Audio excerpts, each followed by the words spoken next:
Matthieu, chapitre 24. Comme Jésus s'en allait au sortir du temple, ses disciples s'approchèrent pour lui en faire remarquer les constructions. Mais il leur dit, « Voyez-vous tout cela? Je vous le dis en vérité, il ne restera pas ici pierre sur pierre qui ne soit renversée. » Il s'assit sur la montagne des Oliviers, et les disciples vinrent en particulier lui faire cette question. « Dis-nous quand cela arrivera-t-il, et quel sera le signe de ton avènement et de la fin du monde ?»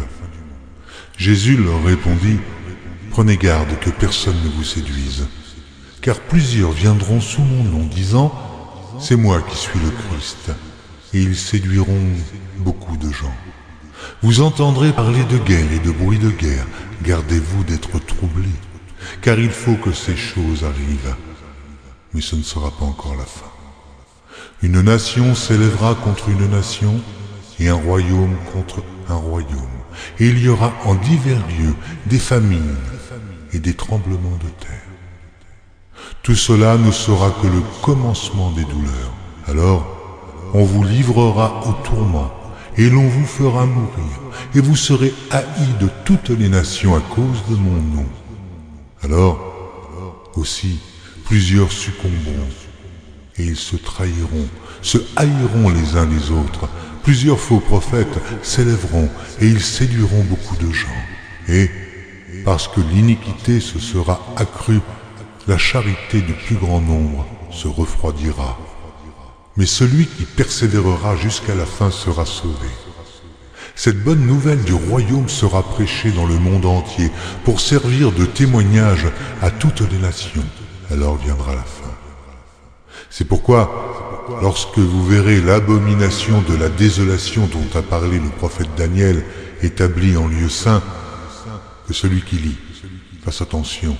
Alors que ceux qui seront en Judée fuient dans les montagnes, que celui qui sera sur le toit ne descende pas pour prendre ce qui est dans sa maison, et que celui qui sera dans les champs ne retourne pas en arrière pour prendre son manteau. Malheur aux femmes qui seront enceintes, et à celles qui allaiteront en ces jours-là. Priez pour que votre fuite n'arrive pas en hiver, ni un jour de Shabbat, car alors la détresse sera si grande qu'il n'y en a point eu de pareil depuis le commencement du monde jusqu'à présent, et qu'il n'y en aura jamais. Et si ces jours n'étaient abrégés, personne ne serait sauvé. Mais à cause des élus, ces jours seront abrégés. Si quelqu'un vous dit alors, le Christ est ici, ou il est là, ne le croyez pas. Car il s'élèvera de faux Christ et de faux prophètes. Ils feront de grands prodiges et des miracles, au point de séduire, s'il était possible, même les élus. Voici, je vous l'ai annoncé d'avance. Si donc on vous dit, voici, il est dans le désert, n'y allez pas. Voici, il est dans les chambres, ne le croyez pas. Car, comme l'éclair part de l'Orient et se montre jusqu'en Occident, ainsi sera l'avènement du Fils de l'homme. En quelque lieu que soit le cadavre, là s'assembleront les aigles. Aussitôt après ces jours de détresse, le soleil s'obscurcira, la lune ne donnera plus sa lumière, les étoiles tomberont du ciel et les puissances des cieux seront ébranlées. Alors, le signe du Fils de l'homme paraîtra dans le ciel.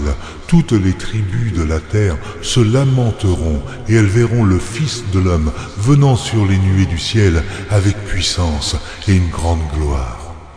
Il enverra ses anges avec la trompette retentissante et ils rassembleront ses élus des quatre vents depuis une extrémité des cieux jusqu'à l'autre.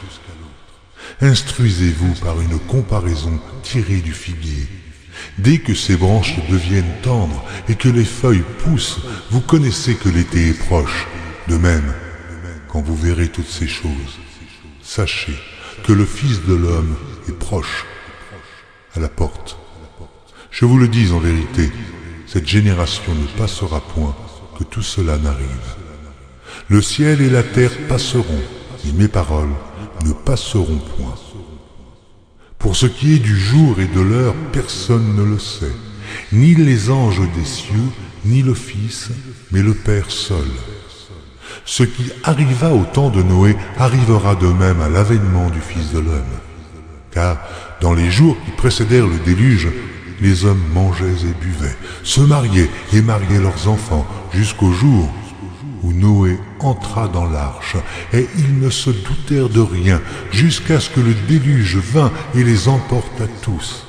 Il en sera de même à l'avènement du Fils de l'homme.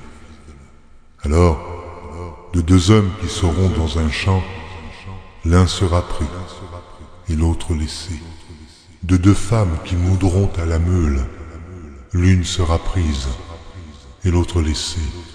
Veillez donc, puisque vous ne savez pas quel jour votre Seigneur viendra.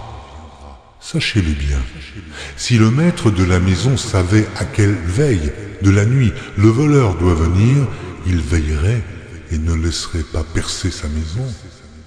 C'est pourquoi, vous aussi, tenez-vous prêts, car le Fils de l'homme viendra à l'heure où vous n'y penserez pas. Quel est donc le serviteur fidèle et prudent que son maître a établi sur ses gens pour leur donner la nourriture au temps convenable? Heureux ce serviteur que son maître à son arrivée trouvera, faisant ainsi. Je vous le dis en vérité, il l'établira sur tous ses biens. Mais si c'est un méchant serviteur, qui dit en lui-même, mon maître tarde à venir, s'il se met à battre ses compagnons, s'il mange et boit avec les ivrognes, le maître de ce serviteur viendra le jour où il ne s'y attend pas, et à l'heure qu'il ne connaît pas.